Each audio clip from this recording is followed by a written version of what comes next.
Guys, you're welcome back to my channel. Actually, this news is not all that a good news. It's not very palatable to the ears, but we still have to let you know.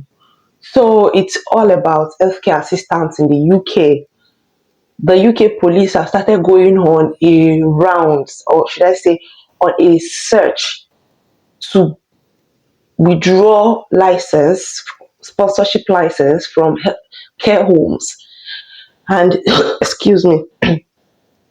And I recently heard about a story of somebody, you know, all the people that usually pay for sponsorship.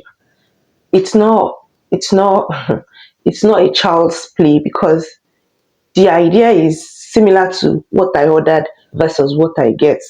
Like, they promise you heaven on earth in your sponsorship letter, in your COS. They promise you 39 hours shift.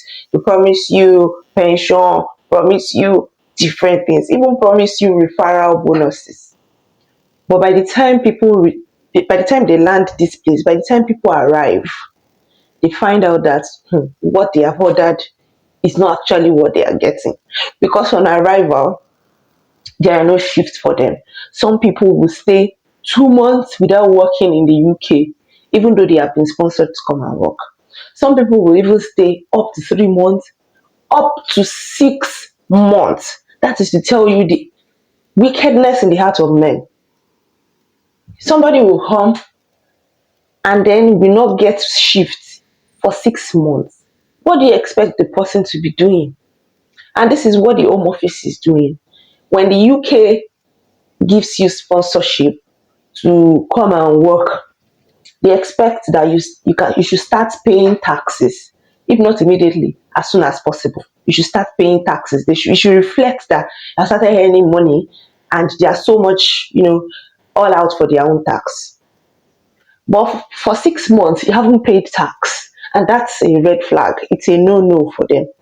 So this person hasn't worked for 6 months, and then the Home Office sends that person a mail stating that the person has to return back to his or her country. And they gave the person just notice of 1 week. Just 1 week to go back to his or her country. So if you have the idea that you want to come here, you want to use what you have to get what you want. Do you understand me? In terms of sponsorship, please, it is not what you ordered that you are going to get in most cases.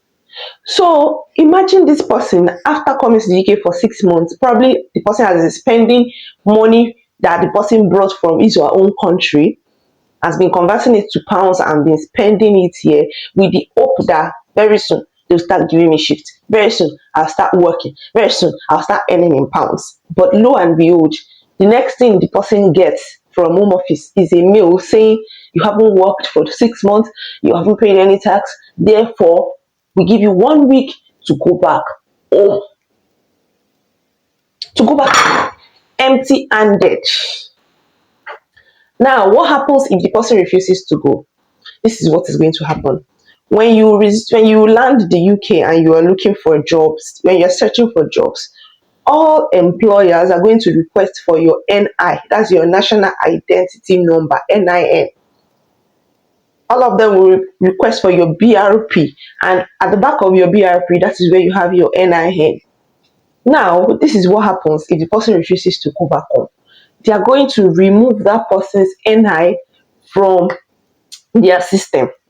Meaning that if you go about looking for jobs, looking for other jobs or whatever, they won't find, when the employer asks for your NI and you probably give them the one you have been using, they will not find your details on their system. And that simply means that that person is an illegal immigrant. So the status of that person is going to change gradually from a legal immigrant to an illegal immigrant, which is what nobody wants to happen. So that person is like, even probably if the person has rented a house, the landlord will probably be notified that, okay, this person you have rented your house to is no longer fit to live in the UK, blah blah blah blah blah. And that's a nightmare. Like, it is what somebody does not even wish for his or her enemy. So please, before you pay that money, before you take that action, before you make that decision, please think twice. Think twice. And that's why I keep coming here to share job adverts, people that are willing to offer sponsorship, legit, how you can tailor your CV and all of that. If you have not watched my videos, please do well to see these videos so that you'll be well informed and you will know how to do some of these things. They are no big deal. It is easy to land a job in the UK if you know how to tailor your CV. Oh, many people are not offering sponsorship anymore, but there are still people that are offering sponsorships. We still have companies that are offering sponsorships. Look, for instance, in my comment section. In my comment section, you see people saying they are still awaiting their COS. Some of them will say they just got their COS and all of that. Please, please, and please, don't start what you cannot finish.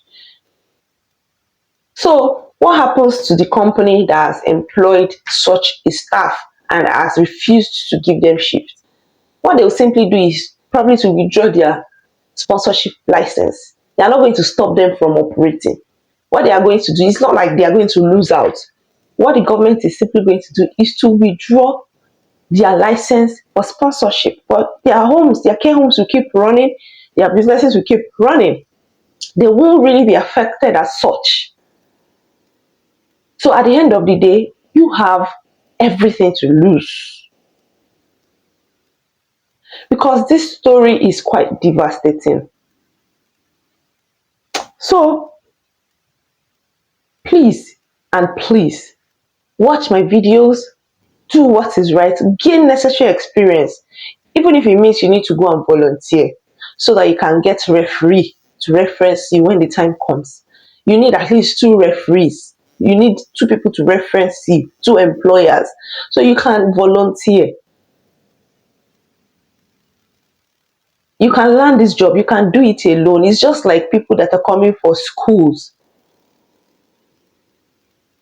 You know that some people will do this school processing themselves while others will contract it out to agents. Some people, agents of darkness, they are the ones that will even block their chances of gaining the UK admission because they will not do the right thing on their behalf. They will go and do some manipulations that will affect those persons. And in some cases, some even land 10 years back from entering UK or from entering any other European country for that matter. So again, all thanks to Brother Tiamiyu.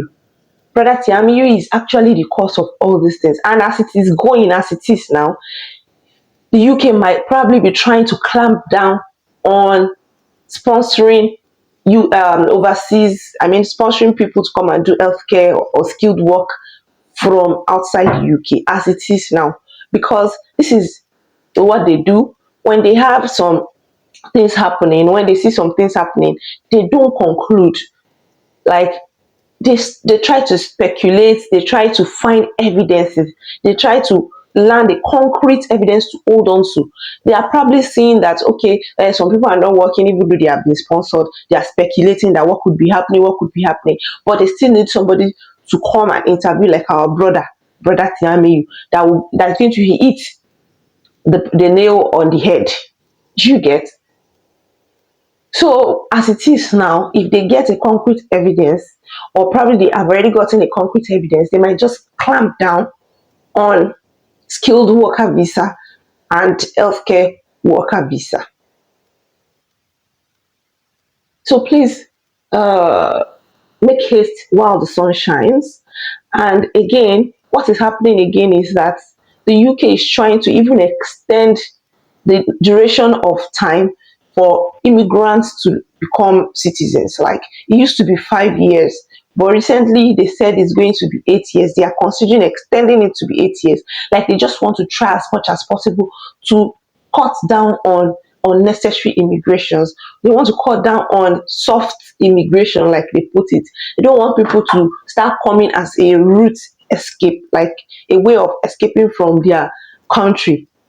They want people to legitimately come to study, legitimately come to work, which is a good